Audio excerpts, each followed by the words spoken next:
लंबे समय से यहाँ पे भाजपा के लोग सबसे पहले एक परिचय करा रहे हैं भाजपा के वरिष्ठ नेता पूर्व जिला अध्यक्ष। एक परिचय आपका भारत करण सिंह यादव, पूर्व जिला अध्यक्ष भाजपा शाजापुर आगरा। बहुत बहुत स्वागत है आपका। सबसे पहले किन मुद्दों पे भाजपा इस बार सुसनेर विधानसभा की चुनाव लड़ रही है? भाजपा किसानों के पूरा हित और लाडली बेटी योजना के अंतर्गत जो भाजपा चुनाव लड़ रही है उसमें जो है काफ़ी भाजपा को फायदा होना है। परंतु अच्छे व्यक्ति को अगर टिकट मिल जाती है तो निश्चित रूप से सुसनेर और आगर विधानसभा दोनों हम जीतते हैं, इसकी बात नहीं है। और किसानों की, मैं तो एक किसान का बेटा हूँ, शुरू से किसानों के बीच में रहा हूँ और मैंने निचले स्तर पर काम किया है। जी, आपने किसानों की चर्चा से बात की शुरुआत की है। स्थानीय सुसनेर में किसानों की क्या समस्याएं हैं और क्या सुधार चाहते हैं आप?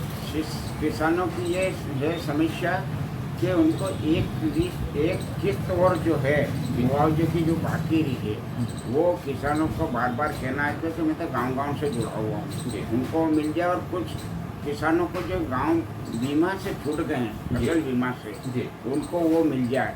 और माननीय मुख्यमंत्री नरेंद्र सिंह तोमर और प्रधानमंत्री जी ने जो लाडली बहना के लेके ने जो पूरे देश भर में, प्रदेश भर में जो है एक अभियान चालू किया है, वो पार्टी के हित में निश्चित रूप से। किसानों के साथ साथ रोजगार भी एक बहुत बड़ा मुद्दा है। तो सुसनेर जैसे क्षेत्र में औद्योगिक विकास की क्या संभावना है?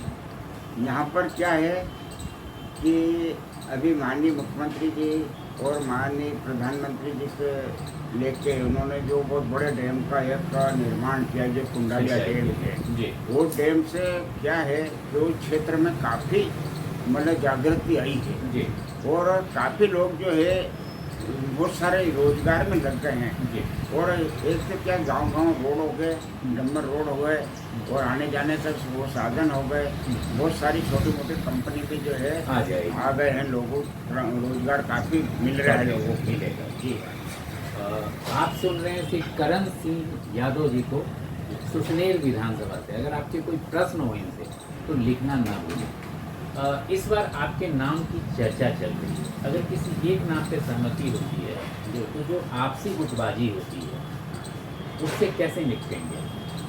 अगर माननीय मुख्यमंत्री जी नरेंद्र सिंह तोमर, प्रधानमंत्री अमित शाह जी अगर वहाँ से प्रत्याशी बनाते हैं तो मैं निश्चित रूप से वहाँ के जो ऊपर के सारे नेता लोग जो हैं, चाहे पूर्व विधायक हो, चाहे पदाधिकारी हो पार्टी के, क्योंकि मैं बहुत लंबे समय से काम कर रहा हूँ, 40-45 साल मुझे पार्टी में काम करते करते हो गया। मैं उन लोगों को निश्चित रूप से, क्योंकि मेरा व्यवहार से मैं उन लोगों को मेरे पक्ष में लाके और वहाँ की गुटबाजी समाप्त करके और ये अच्छे वोटों से मैं भारतीय जनता पार्टी को जीत दिला के और भारतीय जनता पार्टी के लिए समय खड़ा रहूँ।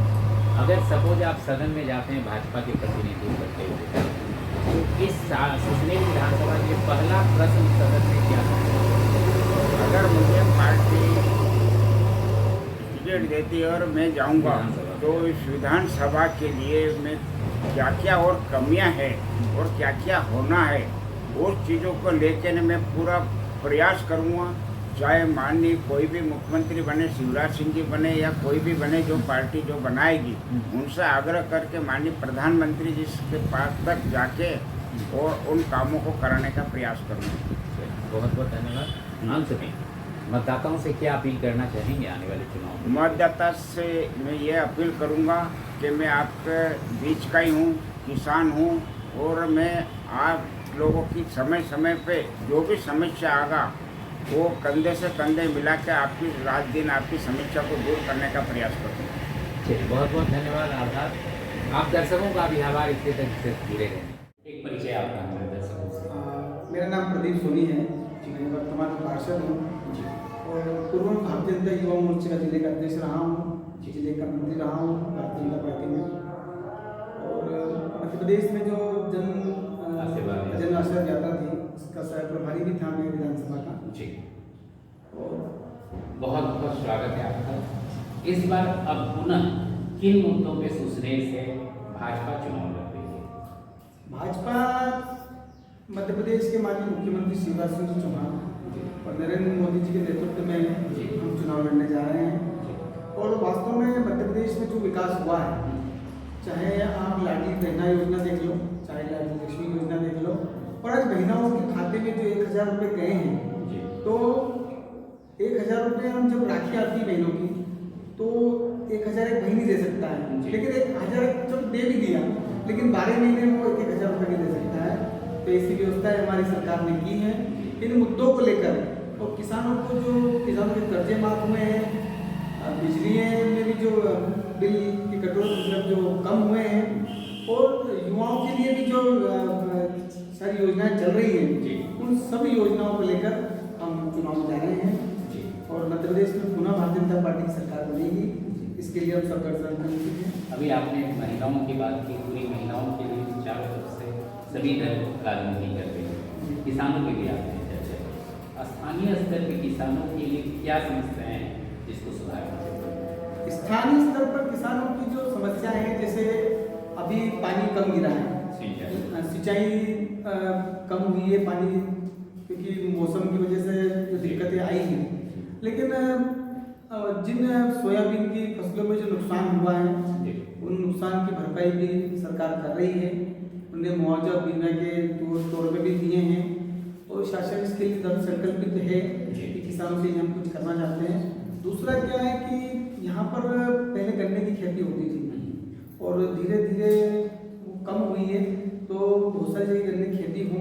पहले सूरजमुखी का जो फूल आता था वो बंद हो गए, मतलब किसान ने लगाना बंद कर दिया, सोयाबीन में चले गए। लेकिन अब धीरे धीरे हम कोशिश करेंगे कि सूरजमुखी का फूल हो, और सनफ्लावर जो हमारे यहाँ हो तो उसका तेल भी बहुत अच्छा होता है, इससे किसानों को भी फायदा होगा और आम व्यक्ति का जो स्वास्थ्य है वो भी उससे ठीक होगा। इसके लिए आपने चर्चा किया है रोजगार से संबंधित मुद्दों पर भी। औद्योगिक विकास की आपके क्षेत्र में क्या संभावना है? औद्योगिक विकास के लिए हमारे क्षेत्र में वास्तव में बहुत समस्याएं हैं। इसके लिए पूर्व में सारे विधायकों ने प्रयास किए हैं, लेकिन वास्तव में जो यहाँ उद्योग लगना चाहिए वो उद्योग अभी लग नहीं पाए हैं। इसके लिए युवा जोश काम आएगा और नया कुछ होता है तो नई चीज होती है। इसलिए हमारा तो पूरा प्रयत्न रहेगा कि यहाँ पर उद्योग धंधे डले। अभी हमने जो हमारी सुसनेर से 2 किलोमीटर दूर है वहाँ पर उद्योग कॉलोनी डेवलपमेंट हो रही है। माननीय शिवराज सिंह चौहान ने जगह दी है लटोरी के पास में, तो उसके लिए हो रही है। और हम युवाओं को प्रेरित करेंगे कि ज़्यादा से ज़्यादा उद्योग डले और अपने बलबूते पर भी लोग और सरकार के से भी हम सहायता लेंगे उसमें, और लोगों को प्रेरित करेंगे कि वास्तव में आज हमारा युवा नौकरी करने की बजाय नौकरी देने वाला बने, ये हमारी कोशिश है। आप सुन रहे हैं श्री प्रदीप कुमार सोनी जी को सुसनेर विधानसभा से। आप मतदाता इनके नाम की चर्चा इस पर सपोज अगर किसी एक नाम पे पार्टी सहमति होती है तो आपसी सामंजस्य, जैसे गुटबाजी एक बहुत महत्वपूर्ण कारक होती है, तो आपसी सामंजस्य कैसे बनेगा अगर किसी एक नाम पे सहमति होती है? भारतीय जनता पार्टी का कार्यकर्ता अगर चुनाव लड़ता है तो गुटबाजी होने का कोई विषय नहीं है, क्योंकि पार्टी का कार्यकर्ता अगर चुनाव लड़ता है तो पार्टी का एक कार्यकर्ता उसके साथ काम करता है।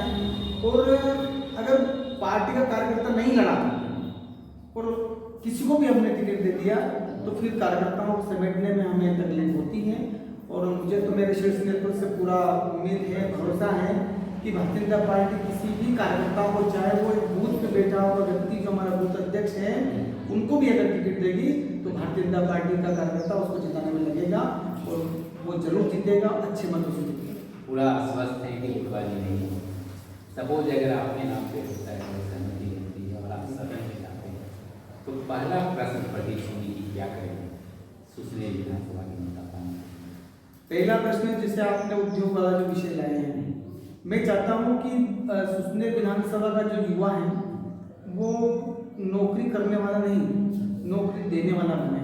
क्योंकि हमारा कार्यकर्ता हमारा जो युवा है वो युवा अगर आगे बढ़ेगा और युवा आगे, जैसे युवा को अगर हम उल्टा कर देंगे तो वायु हो जाती है, और वायु जो जिस तरह से बहती है इस तरह से युवा बहना चाहिए, क्योंकि वास्तव में ये क्षेत्र बहुत पिछड़ा हुआ है।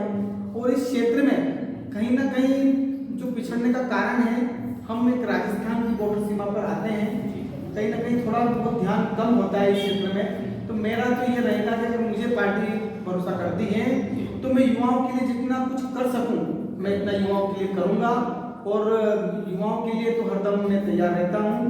माता बहनों के लिए माननीय शिवराज सिंह चौहान ने योजना चला रखी, सारी चीज़ें हो रही है।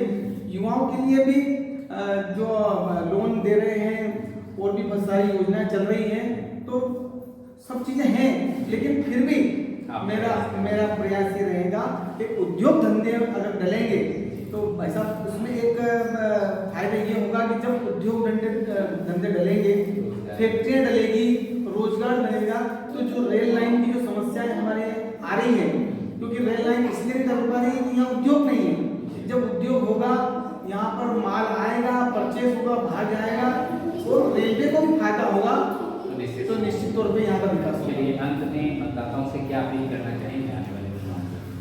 मतदाता से मेरा ये अपील है कि आपने 18 महीने 14-15 महीने की सरकार भी आपने कमलनाथ की